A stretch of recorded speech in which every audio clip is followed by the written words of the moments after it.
मित्रांनो नमस्कार. आज आपण आलो आहे अशा व्यक्तींना भेटायला की ज्यांनी आपल्या राज्यामध्ये, महाराष्ट्रामध्ये किंवा देशामध्ये जे अनएम्प्लॉयमेंट वाढत आहे ती कशाविषयी वाढते किंवा का वाढते याच्याविषयी आपण आज त्यांच्याकडनं उत्तर जाणून घेणार आहोत. तर आज आपण पाहिले की समाजामध्ये प्रत्येक विद्यार्थी आज 2 ते 3 डिग्र्या घेऊन बसलेला आहे, परंतु त्याला जॉब नाही, नोकरी नाही, नोकरी तिकडे हिंडतोय, फिरतोय, डिप्रेशनमध्ये जातोय. अशा दोन्हींचा समन्वय आणि शिक्षण प्लस काय म्हणले तुम्ही त्याला, आध्यात्मिक स्तरावर कशी आपण पुढे जाऊ, विद्यार्थ्यांचा विकास कसा होईल, त्या गोष्टीचं ज्ञान जाणून घेण्यासाठी नवले सरांकडे आज आपण आलेलो आहे. तर आपण जाणून घेऊया की त्यांच्याकडनंच ही कन्सेप्ट नेमकी काय आहे किंवा कसं विद्यार्थ्यांना शिकवलं जातं, कसं टेक्निकल नॉलेज प्लस आध्यात्मिक नॉलेज दिलं जातं, त्याविषयी आज आपण त्यांच्याकडनं जाणून पूर्णपणे घेणार आहोत. तर भाऊ नमस्कार. मी तुम्हाला आजच्या पॉडकास्टमध्ये तुमचं स्वागत करतो. तर मला पहिले तुम्ही हे सांगा की आध्यात्मिक स्तर आणि टेक्निकल स्तर ह्या दोघांचा समन्वय तुम्ही कसा केला? आता टेक्निकल ट्रेनिंग हा माझा तसा मूळ म्हणजे माझं काम राहिलं आहे. 2013 ते 2022 या कार्यकाळात मी इंडो जर्मन टूल रूममध्ये ऑटोमेशन डिपार्टमेंटमध्ये ट्रेनिंग कोऑर्डिनेटर म्हणून काम केलं. आणि हे काम करत असतानाच दैनंदिन जीवनामध्ये जगत असताना तर आत्मकला बहुउद्देशीय ज्ञानविज्ञान संस्थेच्या मी संपर्कात आलो. स्वामी मैत्रेयजी आणि त्रिभुवन स्वामीजी यांच्या संपर्कात आलो आणि तिकडेच मी ध्यानधारणा, वर्तमान क्षणात राहण्याची कला, बिहेवियर वगैरे ह्या गोष्टी शिकलो. आणि नंतर माझ्या हे लक्षात आलं की जेव्हा मी प्रशिक्षणार्थ्यांना प्रशिक्षण देत असे, मग ते डिप्लोमा इन मेकॅट्रॉनिक्सचे मुलं असो किंवा भारत फोर्ज कंपनीतले एम्प्लॉईज असो किंवा विविध स्तरावरचे ITIचे इन्स्ट्रक्टर्स असतील, तर आपण म्हणजे त्या ठिकाणी त्या अनुभवामध्ये मला एक गोष्ट लक्षात आली की फक्त टेक्निकल नॉलेज देऊन एक व्यक्ती उभा नाही राहू शकत. तांत्रिक कौशल्य आहे तुमच्याकडे.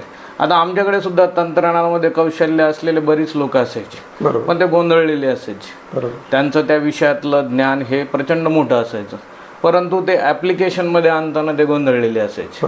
म्हणजेच एक गोष्ट नक्की महत्त्वाची होती की एका व्यक्तीला त्याचं सेल्फ काय आहे ते समजणं फार गरजेचं आहे. मी स्वतः काय हे कळणं, हे समजणं फार गरजेचं आहे. आणि हे जर त्याला लक्षात आलं, त्याच्या स्किल्स म्हणाव्यात, त्याचं पोटेन्शियल, ऊर्जेच्या पातळीवर तो कसं कार्य करतो, हे जर त्या व्यक्तीच्या लक्षात आलं तर तो तंत्रज्ञानाचं त्याचं जे ज्ञान आहे ते व्यवस्थितपणे इंडस्ट्रीला देऊ शकतो. आज इंडस्ट्रीला अशा तंत्रज्ञानात कौशल्य असलेल्या मुलांची खूप गरज आहे. आपण म्हणतो रोजगाराच्या संधी उपलब्ध नाही आहेत, असं नाही आहे. रोजगार भरपूर मोठ्या प्रमाणात उपलब्ध आहे, परंतु त्या रोजगाराच्या त्या ठिकाणी असलेलं जे तंत्रज्ञान आहे ते विकसित करून ते ॲप्लिकेशनवर म्हणजे ते अप्लाय करण्याचं कॉन्फिडन्स, आत्मविश्वास विद्यार्थ्यांमध्ये राहिलेला नाही आहे. आणि हा आत्मविश्वासावर काम करायचं असेल तर तुम्ही ज्ञानावर कितीही काम केलं, एखाद्याला तुम्ही कितीही सेमीकंडक्टर टेक्नॉलॉजी समजून सांगितली, कितीही PLC प्रोग्रामिंग समजून सांगितलं, तरी त्याचा आत्मविश्वासाच्या पातळीवर जर काम झालेलं नसेल तर ते ज्ञान तो जेव्हा अप्लाय करतो तेव्हा तो अडखळतो. नाही, आता माझा प्राथमिक प्रश्न काय आहे की आज समाजामध्ये जर बघितलं ना तुम्ही तर डिग्री आज प्रत्येक युवकाकडे झालेली आहे, तरी सुद्धा आज आपण बघतोय की रोजगार नाही. तर रोजगारासाठी डिप्रेशनमध्ये, म्हणजे नोकरी मिळाली नाही म्हणून युवक आज डिप्रेशनमध्ये जाताना आपल्याला दिसतो, सुसाईड करताना आपल्याला दिसतो. हा रेट खूप मोठा आहे आज आपण बघितलं भारतातला. तर माझा उद्देश आहे की माझं म्हणण्याचं तात्पर्य आहे की डिग्री आहे, पण मी जॉब मिळवण्यासाठी मला कोणते स्किल्स हवे आहेत हे मला स्वतःलाच कळत नाही. मग असं का घडतंय विद्यार्थ्यांसोबत? मुळात हा जो गोंधळ सगळा निर्माण झाला आहे, हा गोंधळ साधारण 2007-08 साली सुद्धा झाला होता, जेव्हा सॉफ्टवेअर इंडस्ट्री नव्यानं भारतात चांगलं त्याची मुळं रुजवत होती आणि सॉफ्टवेअरमध्येही मुलांना संधी उपलब्ध होत्या. आणि जे मॅन्युफॅक्चरिंग सेक्टर आहे जे आपल्याकडे खूप पॉवरफुल आहे त्या क्षेत्रात सुद्धा संधी होत्या आणि मुलं त्यावेळेसही गोंधळलेले होते. म्हणजे मला चांगलं आठवतं की तेव्हा एक असं वादविवाद व्हायचा, डिबेट व्हायचा की सॉफ्टवेअर निवडू की कोर सेक्टर निवडू. आणि तेव्हा कोर सेक्टर लोक निवडायचे, पण मध्यंतरीचा जो काळ आहे, मागच्या 3-4 वर्षाचा काळ बघितला तर इंजिनिअरिंगच्या विद्यार्थ्यांसाठी जवळजवळ एकच पर्याय राहिल्यासारखं एक चित्र निर्माण झालं, ज्याला आपण जेन झी म्हणतो. तर जेन झीचं जे आकर्षण आहे ते संपूर्णपणे IT कडे जाताना दिसतंय, की त्यांना फक्त आणि फक्त सॉफ्टवेअरमध्येच करिअर करायचं आहे आणि इतर क्षेत्रात कामच करायचं नाही आहे. तर ही जी इंजिनिअरिंगची विशेष करून जी मेंटॅलिटी आहे ती बदलणं फार गरजेचं आहे. कारण की कुठल्याही टेक्नॉलॉजीमध्ये होत असलेले बदल, त्या ठिकाणी निर्माण होत असलेली व्होलॅटिलिटी, आता AI तंत्रज्ञानामुळे सॉफ्टवेअर इंडस्ट्रीचं बदलणारं रूप, हे या तरुण मुलांना समजून सांगणं गरजेचं आहे. बरोबर. तुम्ही त्या पद्धतीने एकतर स्वतःचं करिअर तयार करा, नाही तर कोरमध्ये ज्या संधी उपलब्ध आहेत, जसं की आपण रोबोटिक्समध्ये, इंडस्ट्रीयल ॲटोमेशनमध्ये, जसं की आपण इलेक्ट्रिकल जे काय मॅन्युफॅक्चरिंग, इलेक्ट्रिकल वायरिंग असेल, इलेक्ट्रॉनिक्स इंडस्ट्रीमध्ये, सेमीकंडक्टर इंडस्ट्रीमध्ये खूप मोठ्या संधी आहेत. आता आपण छत्रपती संभाजीनगरचंच जर उदाहरण घेतलं तर जो महत्त्वाकांक्षी DMIC प्रोजेक्ट आहे, त्याच्यामध्ये जे मोठे मोठे प्रोजेक्ट आलेले आहेत, येत आहेत, तिथं कितीतरी युवकांना, युवतींना एकत्र सामावून घेण्याची संधी आज छत्रपती संभाजीनगरमध्ये आहे. बरोबर. परंतु आपला इथला जो युवक युवती आहे ते ह्या क्षेत्रात जाण्यासाठी तयार आहेत का, हा एक महत्त्वाचा प्रश्न आहे. हाच प्रश्न आज पडतोय. आज आपली सिटी जी आहे ही ग्लोबल सिटी होते. बरोबर. म्हणजे जर का इंडस्ट्रीच्या माध्यमातून जर बघितलं तर छत्रपती संभाजीनगर मी म्हणतो महाराष्ट्रात सगळ्यात झपाट्यानं वाढणारं शहर झालेलं आहे. परंतु उद्देश हाच पडतो की आज विद्यार्थ्यांना ते स्किल्स नाही भेटत, तर असेच स्किल्स विद्यार्थी मिळवावे कुठं किंवा कुठं भेटावे हा देखील त्यांना प्रश्न आहे. किंवा ते त्यांना भेटत नाही सहजासहजी, नाहीतर मग ऑनलाईन सर्च करायचं, कुठून तरी व्हिडिओ बघायचा आणि इनकम्प्लीट नॉलेज घेऊन इंटरव्ह्यू द्यायचे, असं सहजासहजी विद्यार्थ्यांसोबत घडत असतं. तर मी यासाठी विद्यार्थ्यांना जे कोर्सेस करावे लागतात किंवा काय कोर्स करायला हवे, जेणेकरून माझ्याकडे डिग्री आहे पण एक्स्ट्रा नॉलेज जे की इंटरव्ह्यूवरला मी फेस करू शकतो की बाबा मी देऊ शकतो, माझ्याकडे हे एक्स्ट्रा आहे, मी देऊ शकतो तुम्हाला. तर त्यासाठी मी कोणकोणते कोर्स करणं गरजेचं आहे. आता जर आपण छत्रपती संभाजीनगरला जर आपण टार्गेट केलं आणि त्या पद्धतीनं विचार केला तर इंडस्ट्रीयल रिव्हॉल्युशन 4.0, 5.0चा जो बदलणारा काळ आपण बघतोय, तर यामध्ये विद्यार्थ्यांना आधुनिक तंत्रज्ञान समजून घेणं गरजेचं आहे. परंतु इकडे जे मॅन्युफॅक्चरिंग इंडस्ट्री येत आहेत तर इथं आपल्याला बेसिकपासूनच सुरुवात करावी लागणार आहे. म्हणजे फॉर एक्झाम्पल आपण जर एक क्षेत्र निवडलं रोबोटिक्स अँड ॲटोमेशन, तर आपल्याला basics of robotics, basics of automation, basics of pneumatics, electropneumatics, hydraulics, electrohydraulics, electrical hardwire logic, PLC programming, ladder language programming, servo drives कसे काम करतात, रोबोटिक्स कसं काम करतं, एक ॲटोनॉमस रोबोट कसं काम करतं, रोबोटची प्रोग्रॅमिंग कशी असते, ह्या क्षेत्राचं नॉलेज जर आज विद्यार्थ्यांकडे असेल, कुठल्याही क्षेत्रातलं म्हणतो ब्रँच कुठली असो, कुठल्याही शाखा असो, तो ITIचा असू द्या, डिप्लोमाचा असू द्या किंवा इंजिनिअरिंगचा असू द्या, ह्या क्षेत्रातलं जर ज्ञान त्याच्याकडे असेल तर त्याच्यासाठी खूप मोठी संधी, खूप मोठ्या असे म्हणजे प्रचंड मोठ्या प्रमाणात संधी आज छत्रपती संभाजीनगरमध्ये उपलब्ध आहे. बरोबर. फक्त मुलांचा जो IT कल्चरकडं जो त्यांचा जो एक कल वाढलेला आहे सध्या. कल म्हणण्यापेक्षा एक जीवनाची जी एक जीवनशैली असते, त्या जीवनशैलीचं जे आकर्षण आहे, ते आकर्षण जर त्यांच्या वेळीच लक्षात आलं आणि त्यातली सत्य असत्यता पडताळून स्वतःचा एरिया ऑफ इंटरेस्ट वगैरे मुलांनी जर नीट समजून घेतला तर नक्कीच हे क्षेत्रामध्ये ते खूप चांगलं आणि सुंदर असं करिअर तयार करू शकतात. मी तुम्हाला एक पहिला प्रश्न विचारला होता की आध्यात्मिक प्लस टेक्निकल ह्या दोघांचा समन्वय तुम्ही कसा साधला, आणि तुम्ही मला त्याचं एकदम जबरदस्तपणे समजून देखील सांगितलं. आता मला हे सांगायचं, ह्या टेक्निकल क्षेत्रात आपण इंजिनियर आहोत किंवा एखादा तांत्रिकदृष्ट्या जो काम करणारा व्यक्ती आहे तो काम करतोय, त्याला ह्या आध्यात्मिक स्तराची जोड तुम्ही कशी दिली किंवा त्याला तुम्हाला असं का वाटलं की ह्या देखील त्याला डायरेक्शनला घेऊन जावं, हा ह्यो म्हणजे विचार कसा मनात आला? जसं की मी पूर्वीच सांगितलं की आत्मकलेच्या विविध ध्यान शिबिरामध्ये सहभागी झाल्यानंतर आणि आत्ताच एक भोरला 7 दिवसीय ध्यान शिबिर झालं ध्यानाचं, आणि त्या शिबिरातून आल्यानंतर माझ्या मनात ही कल्पना आली की आपण प्रशिक्षणाच्या क्षेत्रात काम करतो, बरोबर, परंतु आपण प्रशिक्षण घेताच आपण ह्या व्हॅल्यूज विद्यार्थ्यांच्या कळत नकळत पर्क्युलेट केलं पाहिजे. बरोबर. आजच्या नवीन जनजी अशा प्रकारातल्या विद्यार्थ्याला जर आपण म्हटलं की तुला ध्यान करायचं शिकवतो किंवा वर्तमान क्षणात जगण्याची कला शिकवतो, तर ते नाही येणार. बरोबर. तर त्यांना आपल्याला शिकवावं लागेल न्यूमॅटिक्सच, त्यांना आपल्याला शिकवावं लागेल PLC लॅडर लँग्वेज प्रोग्रॅमिंगच, बरोबर, त्यांना आपल्याला शिकवावं लागेल बेसिक आपलं रोबोटिक्स आणि रोबोट ॲनॉटॉमी वगैरे जे आपले विषय तेच आपल्याला त्यांना शिकवायचे. परंतु हे शिकवत असताना अगदी कौशल्यपूर्ण देणं, स्किलफुली मी आत्मकलेत शिकलेल्या ज्या गोष्टी आहेत त्या विद्यार्थ्यांना सांगायला सुरुवात केली. आणि त्यात बरेच माझे काही विद्यार्थी जे होते ते क्लायंट फेस करायचे, जे इंडस्ट्रीमध्ये ऑलरेडी कामाला होते, स्किल डेव्हलपमेंटमुळे माझ्याकडे आले होते. तर इमर्जन्स कोलगेट चौकामध्ये इमर्जन्समध्ये आमचं ऑफिस आहे. SGM आणि इमर्जन्सच्या कोलॅबरेशनमध्ये आम्ही तिथे माइंडफुल सेंटर ऑफ एक्सलन्स या नावानं ट्रेनिंग देतो. तर या माइंडफुल सेंटर ऑफ एक्सलन्समध्ये आल्याच आम्ही विद्यार्थ्यांना सांगतो की रॅदर दॅन जे काही आपलं करिक्युलम आहे टेक्निकल, त्यामध्ये आम्ही काही माइंडफुलनेसच्या टेक्निक्स पण तुम्हाला शिकवणार आहोत आणि त्यातही तुम्हाला सहभाग नोंदवायचा आहे. आणि मग जो मध्ये फिलर्स असतात, जसं 8 तासाचा क्लास असेल, 8 तासाचं सेशन असेल, तर 8 तासाच्या सेशनमध्ये 2-2 तासानंतर जो ब्रेक असतो, त्या ब्रेकनंतर आल्यानंतर जे पहिले 10 ते 15 मिनटं असतात, एक फिलर, एक रिफ्रेशमेंट, एक आईस ब्रेकिंग काइंड ऑफ, तर त्या ठिकाणी आम्ही ह्या व्हॅल्यूज पर्क्युलेट करतो.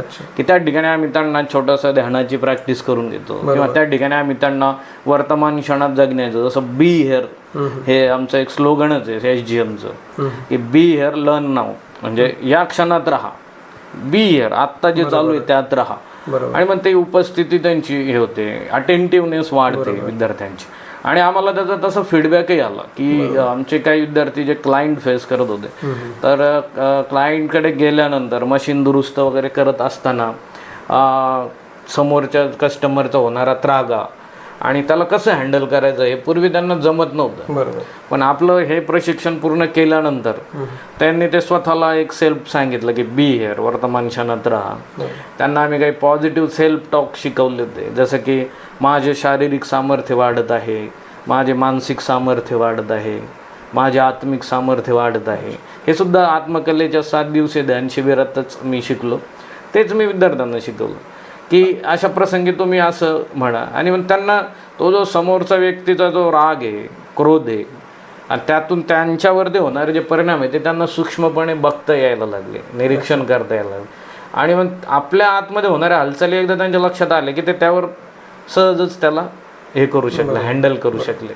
आणि इवन ते इमर्जन्सचे जे आहेत आमचे सहकारी मित्र, त्यांनी सुद्धा तो फरक मला सांगितला की आमचे मुलं जेव्हा क्लायंट फेस करतात तेव्हा ते खूप शांततेनं आणि खूप चांगल्या पद्धतीनं. साधारण किती विद्यार्थ्यांपर्यंत तुम्ही ट्रेनिंग दिली आता सर? आता आम्ही सुरुवातीला आता एक कौशलचा एक प्रोग्राम आहे सिमेन्सचा कौशलचा, तर त्या कौशल प्रोग्राम अंतर्गत जवळजवळ 350 विद्यार्थी आतापर्यंत झालेत. आणि इमर्जन्सच्या आणि माइंडफुल सेंटर ऑफ एक्सलन्समध्ये आम्ही जवळजवळ 60 ते 70 विद्यार्थ्यांपर्यंत पोहोचलो आतापर्यंत. आणि याच्यामध्ये तुम्ही त्यांच्याकडनं जे विद्यार्थी आहेत काय त्यांचं फी स्ट्रक्चर वगैरे कसं असतं डेव्हलप केलेलं? आता ते डिपेंड करतं की आम्ही जर समजा एखाद्या कंपनीसोबत काम करत असू तर मग त्या कंपनीचे जे रिक्वायरमेंट असते कस्टमायझेशन, ती कंपनीचे रिक्वायरमेंट समजून घेऊन आणि त्यांची प्रशिक्षणार्थांची वेळ, त्याची टोटल नंबर ऑफ कॅन्डिडेट, तर या सगळ्यांचं मिळून आम्ही ते कस्टमाइज जे असतं त्याची फीस वेगळी असते. परंतु जो कॉमन आम्ही प्लॅटफॉर्मवरती जे शिकवतो तर त्याचे आम्ही 2 टप्पे आहेत. म्हणजे एक आम्ही संडे टू संडे प्रोग्राम घेतो. आता आमचं कसं आहे की आम्ही इंजिनिअरिंगच्या डिप्लोमाच्या विद्यार्थ्यांसोबतच जे मुलं काम करत आहेत, फ्रेशर्स आहेत, पण ते स्ट्रगल करत आहेत, म्हणजे जॉईन तर झाले, कंपनीमध्ये जॉब तर लागला, परंतु ज्ञान तेवढं नसल्यामुळे संघर्ष होतोय. तर त्यांनाही शिकण्याची संधी भेटावी म्हणून आम्ही हा प्रोग्राम जो आहे, सेम प्रोग्राम आम्ही 3 पद्धतीने एकाच वेळी चालवतो. म्हणजे एक बॅच आमची चालते रविवार टू रविवार चालते, संडे टू संडे 8 तास. संडेला आम्ही सकाळी 9:30ला सुरू करतो, 5:30-6ला संपवतो. असं साधारण 5 संडे म्हणजे जवळजवळ 45 तास आम्ही ते शिकवतो. आणि एक शेवटचा जो संडे असतो 6वा, तो आम्ही बफर ठेवतो. तिथं आम्ही एक्सपर्ट टॉक ठेवतो, सर्टिफिकेट डिस्ट्रीब्युशन ठेवतो, डिस्कशन ठेवतो, ओपन फोरम सेशन ठेवतो. तर असे ते टोटल 6 रविवारचा प्रोग्राम असतो, ज्याला आपण राऊंड फिगर 50 तासाचा प्रोग्राम म्हणूयात. आणि हाच प्रोग्राम आम्ही मॉर्निंग आणि इव्हिनिंगमध्ये डिवाईड केला आहे. म्हणजे सकाळी 7 ते 9 मॉर्निंग बॅच सोमवार ते शनिवार, आणि संध्याकाळी 7 ते 9 इव्हिनिंग बॅच सोमवार ते शनिवार. आणि सगळं कंटेंट तेच. म्हणजे यात काय होतं की एखादा मुलगा आहे जो रोटेटिंग शिफ्टमध्ये, की ज्याची या आठवड्यात फर्स्ट शिफ्ट आहे आणि पुढच्या आठवड्यात सेकंड शिफ्ट आहे, मग तो या आठवड्यामध्ये मॉर्निंगला येऊ शकतो, पुढच्या आठवड्यामध्ये इव्हिनिंगला येऊ शकतो. आणि आम्ही कंटेंट शिकवताना ते सारखेच ठेवतो. म्हणजे आज सकाळी जे शिकवलं तेच आज संध्याकाळी शिकवतो. म्हणजे तुम्ही कुठल्याही तुमच्या शिफ्टनुसार येऊ शकता. बरोबर आहे. तुम्ही जॉब जे विद्यार्थी करतायत त्यांच्यासाठी ते सांगितलं छानच आहे. परंतु जे फ्रेशर विद्यार्थी आहे, फॉर एक्झाम्पल माझी इंजिनिअरिंग झाली आहे किंवा डिप्लोमा झाला आहे आणि मला जॉब शोधायचा आहे, तर त्यामध्ये तुमचं सहकार्य काय लागतं आमच्यासाठी? आता यात कसं आहे, आता आम्ही सुरुवातीला जेव्हा आम्ही हे सुरू केलं तेव्हा रोजगाराच्या संधी उपलब्ध करणे हाच आमचा हेतू होता. परंतु आम्ही विद्यार्थ्यांना असं काही सांगितलं नव्हतं की आम्ही तुम्हाला नोकरी देणार वगैरे. पण जेव्हा आमचे कोर्स कम्प्लिशन झाले, आम्ही ते सोशल मीडियावरती वगैरे शेअर केलं, तेव्हा आम्हाला भरपूर ठिकाणाहून रिक्वायरमेंट आलं, भरपूर ठिकाणाहून आम्हाला कॉल आले की ही जी तुमची आत्ता बॅच झाली आहे यातून काही चांगली मुलं आहेत का नोकरीसाठी. आणि मग आम्हाला ते लक्षात आल्यानंतर आता नव्यानं आम्ही तेच तुम्हाला आता या निमित्तानं मला सांगायला आवडेल की आम्ही आता एक इंट्रोड्यूस करतो आहे की हा जो प्रोग्राम असेल आपला 5 संडेचा, संडे टू संडे, किंवा जर तुम्ही इव्हिनिंग आणि मॉर्निंग बॅच जरी निवडली तरी after completion of he batch संपल्यानंतर त्या विद्यार्थ्यांसाठी आम्ही प्लेसमेंट, त्यांना रोजगार उपलब्ध करून देण्यासाठी प्रयत्नशील राहू. त्याच्यामध्ये सुद्धा आम्ही असं केलं आहे की ह्याची जी फी समजा प्लेसमेंट चार्जेस असणार आहेत, तर प्लेसमेंटचे जे चार्जेस असणार आहेत ते चार्जेस मुलांना प्लेस झाल्यानंतर, आणि अगदी एखादा गरीब विद्यार्थी असेल, त्याला अडचण असेल, तर त्याला पहिला पगार भेटल्यानंतर त्यांनी ते प्लेसमेंट चार्जेस आमचे जमा करायचे. तोपर्यंत त्यांनी फक्त ट्युशन फी भरायची, प्रशिक्षण घ्यायचं. प्रशिक्षण घेतल्यानंतर आम्ही त्याला ज्या रोजगाराच्या संधी उपलब्ध करून देऊ तिकडे त्यांनी जायचं. त्या ठिकाणी तो प्लेस झाल्यानंतर जर त्याची आर्थिक परिस्थिती असेल तर त्यानं ते प्लेसमेंट चार्जेस जमा करावेत, आणि नसेल तर त्यानं 1 महिन्याचा पगार झाल्यानंतर ते जमा केले तरी चालेल. म्हणजे तुम्ही विद्यार्थ्यांपर्यंत 100% आणि पूर्ण स्वतःला स्वीकार करून दिलेलं आहे. तर मित्रांनो, तुम्ही बघत आहात की म्हणजे ज्या पद्धतीने हे काम करतंय इन्स्टिट्यूट यांचं, की आध्यात्मिक स्तर प्लस टेक्निकल स्तराला जाऊन एक माइंड कसं फ्रेश होता येईल आणि कसे प्रॉब्लेम टॅकल्स करता येईल. आज आपण त्यांना हे प्रश्न प्राथमिकच विचारले की आज विद्यार्थी डिप्रेशन फेस करतोय, तर टेक्निकली तो पुढं आहेच, डिग्र्या त्याच्याकडे 2-3 आहेच, तरी देखील आपण पाहिलं की विद्यार्थ्यांमध्ये, तरुणांमध्ये सुसाईडचं प्रमाण खूप वाढतं. काय, what is the reason? That depression. त्या डिप्रेशनचा आणि हा कन्सेप्ट लक्षात घेऊन यांनी आध्यात्मिक स्तराची जोड देखील टेक्निकल क्षेत्राला दिलेली आहे, आणि अशाच त्यांच्या इन्स्टिट्यूटमधून विद्यार्थी घडत आहेत. तर भाऊ, मला तुम्हाला शेवटचा एक प्रश्न विचारायचा आहे. या सगळ्या वर्तुळामध्ये, या सगळ्या म्हणजे आध्यात्मिक स्तर झाला असेल, टेक्निकल झाला असेल, किंवा तुमचं वैयक्तिक एज्युकेशन्स, यामधून एक सार निघाला असेल की नेमकं विद्यार्थी घडावा कसा किंवा विद्यार्थी असावा कसा, तर यावर तुमचं काय म्हणणं आहे? आता हा प्रश्न मला खरंच खूप आवडला. आणि मुळात SGM technology services and training centre सुरू करण्यामागे आणि इमर्जन्ससोबत आम्ही काम करत असताना जे माइंडफुल सेंटर ऑफ एक्सलन्स ह्या संकल्पनेतून साकारण्यात आलेलं हे जे आपलं प्रशिक्षण संस्था आहे, या संस्थेचा मूळ हेतूच आहे की आपल्याला माइंडफुल लोकांची फौजच तयार करायची.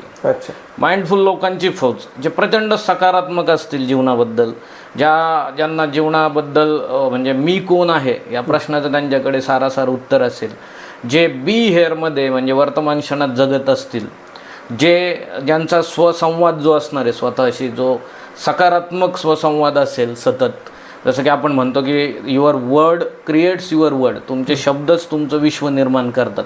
त्यामुळं त्यांची शब्दांची निवड ही अगदी सकारात्मक असेल, जे कृतज्ञतेच्या भावात असतील, जे सतत ग्रॅटिट्यूड जे आहे त्याच्याबद्दल एक प्रचंड मोठी कृतज्ञता बाळगून एक आनंदी जीवन ते जगत असतील.